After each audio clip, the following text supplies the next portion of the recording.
لو قلت لك اني هلم لك مجال الميديا باينج كله في ساعه واحده هكون بضحك عليك، بس اللي اضمنه لك ان الفيديو ده هيوفر عليك سنين من الضياع والتشتت في ان انت اولا مش عارف ايه الرود ماب الصح اللي المفروض يعني تمشي فيها عشان تتعلم مجال الميديا باينج. اتنين، ان انت تتعلم من مصادر مش مظبوطه او مش كويسه مش هتاهلك ان انت تكون ميديا باير محترف. في الفيديو ده انا عامل لك زي رود ماب كده. انا بقالي 4 سنين شغال في مجال الميديا باينج، وقدام في الفيديو هوريك سكرين شوتس من الريزلتس اللي انا حققتها لكلاينتس في مختلف مجالات الميديا باينج. يعني في ناس كتيره شغاله في الميديا باينج بس متخصصه في اي كوميرس، متخصصه في ليد جنريشن. انا اشتغلت اي كوميرس، ليد جنريشن، اب ماركتنج، وكلهم انا حققت فيهم نتائج كويسه. وكل الكلام اللي انا بقول لك عليه دلوقتي في الفيديو ده انا هوريك سكرين شوتس بيه قدام شويه في الفيديو ده، لو ما وريتكش البورتفوليو بتاعي عشان بنفسك انت تتاكد من الشخص اللي بيديك المعلومه. الراجل ده صح الصح. ناس كتيره كانت بتسالني في مجال الميديا باينج ده حط لنا عبد الله رود ماب او قول لنا ازاي نتعلم المجال او كده، وانا بصراحه كنت بكون يعني بتجنب ان انا ارد على السؤال ده. ليه؟ لان انا ساعات مثلا اكون فاتح لايف على اليوتيوب او مع حد زميلي في الشغل ويسالني عن المجال، اكيد انا هكون بظلمك او هكون بسوحك لو انا رديت عليك مثلا رد دقيقتين 5 دقائق، لان ده حاجه تطول شرحها. انا محتاج اشرح لك الستبس المنطقيه اللي انت المفروض تمشي فيها عشان تكون ميديا باير شاطر، ومحتاج ان انا ارشح لك المصادر الكويسه. انا اتعلمت مصادر كتيره جدا، ليتس سي مثلا 100 مصدر، بس مش كلهم كويسين، فانا عايز انقي لك المصادر اللي فعلا هتنفعك، بحيث يكون يعني تكون عارف ايه الستبس اللي هتمشي فيها وهتمشي فيها ليه، وايه المصادر اللي تتعلم منها. ففي الفيديو ده انا مش عايزك يعني تعمل اي حاجه غير ان انت تديني تركيزك الكامل في الفيديو. دونت تيك نوتس، ما تروحش مثلا تفتح لينكات المصادر اللي انا بقول عليها في الفيديو، لان انا عامل برزنتيشن كامله حوالي 20 صفحه تقريبا فيها كل البوينتس اللي انا بتكلم فيها، وفيها لينكات لكل المصادر اللي انا هتكلم عنها. فمن غير ما اضيع وقتكم انا هشتغل دلوقتي برزنتيشن وهبتدي ان انا اشرح لكم ستيب باي ستيب ازاي تكون تنين في مجال الميديا باينج. زي ما قلت لكم يا شباب، دي كده برزنتيشن اللي هيكون موجود فيها كل البوينتس وكل المصادر اللي احنا هنتكلم فيها. طبعا في نبذه عني كده في اول 2 سلايدز عشان لو حد اول مره يشوف اليوتيوب شانل بتاعتي، اول مره يشوفني عامه في مجال الميديا باينج، يكون عنده باك جراوند من الشخص اللي بيتكلم في المجال ده. يعني انا عبد الله اسامه، سينيور بيرفورمانس ماركتر، عندي 4 years of experience في مجال الميديا باينج والبيرفورمانس ماركتنج، مانجد 20 مليون دولار او اكتر من 20 مليون دولار في الاد سبند، وطبعا رجع اضعافهم الارقام دي، وقدام شويه هوريكم في الريزلتس لما اجي اتكلم عنها هيكون في سكرين شوتس بتظهر كده بتوضح النتائج اللي انا حققتها يعني. وطبعا اشتغلت مع اكتر من 40 براند كنت بمانج الميديا باينج او الاد سبند بتاعهم عشان يحققوا افضل ريزلتس ممكنه. مجال الميديا باينج زي ما هقول قدام شويه بيساعدك ان انت تشتغل ريموتلي مع اي شركه في العالم. فانا اتاحت لي الفرصه ان انا اشتغل مع شركات في الكويت، امريكا، انجلترا، اشتغلت في لندن مده كبيره، مسكت براندز كتيره موجوده هناك، اشتغلت في السعوديه، في الامارات،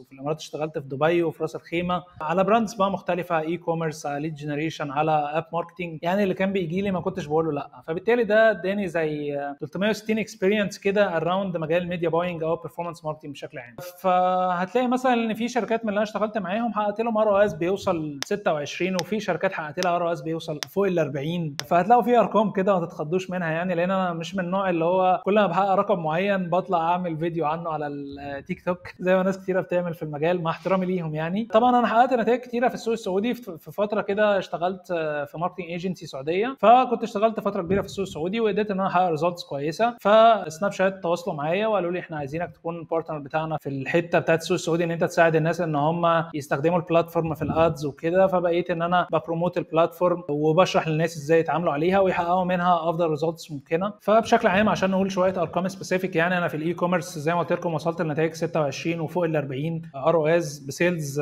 في سيلز فوق $20,000 وفي سيلز تقريبا عدت $800,000. وفي الليد جنريشن اشتغلت في الفيلد بتاع الميديكال وصلت الكونفرجن ريت 33%. وفي الاب ماركتنج اللي هو الحته الادفانسد شويه في performance ماركتنج وصلت فيها الار او اس 10 بسيلز $100,000 ده لحد 25 يوليو اللي هو وقت تصوير الفيديو. فدي حاجات دايما بتتغير يعني او بيحصل فيها امبروفمنتس، بس انا خدت سناب شوت بالريزلتس للاكونتس اللي انا شغال عليها في الوقت الحالي، بحيث يكون عندك فكره كده عن الباك جراوند او الريزلتس اللي انا حققتها في المجال ده. طيب الفيديو ده معمول لمين؟ الفيديو ده معمول لاي حد مهتم بمجال البرفورمانس ماركتنج، او لو انت بزنس اونر وعندك وقت شويه وعايز انت تمانج الادز بنفسك، فالفيديو ده معمول ليك برضه عشان يفهمك الدنيا ماشيه ازاي في البرفورمانس ماركتنج. وهو مش موجه لنيتش معين زي ما قلت في السلايد اللي قبل دي. انا عندي اكسبيرينس في الاي كوميرس وفي الاب وفي الليد جنريشن اللي هم الميجر كامبينز اوبجكتيفز اللي انت ممكن تشتغل عليهم. فايا كان ايه الفيلد بتاعك او التخصص بتاعك اللي انت شغال فيه في الميديا باينج، هتلاقيني بشرح حاجه هتفيدك في المجال بتاعك. هو مش بيجنر قوي، بس انا بحاول ابسط الدنيا بقدر الامكان، بحيث لو في حد مثلا شاف كام فيديو يوتيوب عن المجال، حتى من الفيديوز اللي انا بنزلها على اليوتيوب الشانل بتاعتي او فيديوز لناس مختلفه، وعايز بقى يلم كل الفوضى اللي في دماغه دي بانه يحط ستراكشر واضح يمشي عليه ويتعلم من مصادر محدده بحيث يحقق امبروفمنت كويس في المجال، الفيديو ده هيكون مناسب جدا ليه. محتوى فيديو الرود ماب ده هيكون عباره عن ايه بالظبط؟ زي ما انتم شايفين كده، انا حاولت يعني اجمع كل التوبكس اللي احنا هنتكلم عنها في سلايد واحده بس، يعني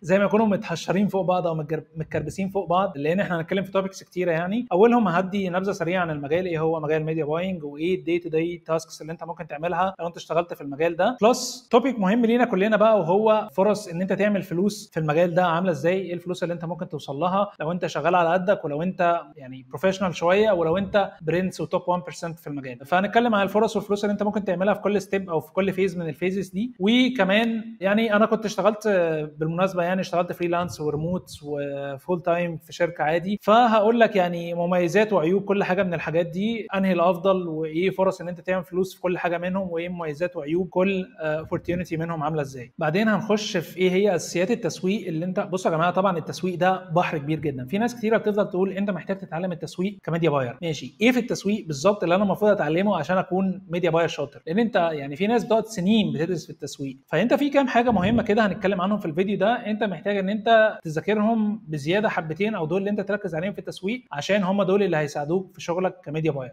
تمام، بعدين هنبتدي بقى ان احنا نخش على تكنيكال سكيلز. خلاص خلصنا البيزكس اوف ماركتنج، هو ده الاساس بتاعنا لازم نعدي عليه، بلس هنخش بقى على الحته بتاعه التكنيكال سكيلز، ايه اللي انت محتاج تتعلمه، وازاي تكون تي شيب اكسبيرينس، لان هقول لك بعد كده دي هتنفعك في ايه بالظبط، وازاي هي هتميزك في السوق في ظل تطور الاي اي اللي حاصل حاليا. وبعدين هنبتدي بقى ان احنا نتكلم عن المنصات، وايه الفرق ما بين كل منصه زي ميتا، سناب شات، جوجل، وايه الفروقات اللي انت محتاج تخلي بالك منها في كل منصه، بحيث لما تيجي تذاكر بلاتفورم معينه تكون عارف ايه الفروقات، لان في يعني الداشبورد بتاعت الادز مانجر هي يعتبر واحد في كل المنصات، بس في انواع كامبينز مختلفه، في بليسمنتس مختلفه في كل منصه، فهي دي البوينتس اللي انا هعمل لها هايلايت في الفيديو ده، بحيث انت تكون عارف الفرق ما بينهم، وتكون عارف السوتابيليتي او ازاي المنصه دي ممكن تكون مناسبه للتارجت اودينس اللي انت بتستهدفه. بعدين هنخش على حاجه اسمها الميديا بلان، والميديا بلان دي هي زي برزنتيشن كده انت بتعملها للكلاينت او للبيزنس اونر اللي انت شغال معاه، يعني بحيث توضح له، يعني هنتكلم عنها بتفاصيل اكتر، ازاي بتعملها، ليه بتعملها، وايه الهدف منها، وازاي تعملها بشكل صح ما يلبسكش انت في النهايه وانت بتعمل ريبورتنج. وكمان بقى نخش في الحته بتاعت التراكنج، ازاي تعمل تراكنج سيت اب لكل حاجه مختلفه من الكامبين اوبجكتيفز اللي انت هتشتغل عليهم. يعني لو انت هتعمل مثلا تراكنج الكامبينز ليد جنريشن، مش زي الاب، مش زي الاي كوميرس، فكل حاجه منهم هقول لك ازاي تعمل لها تراكنج، او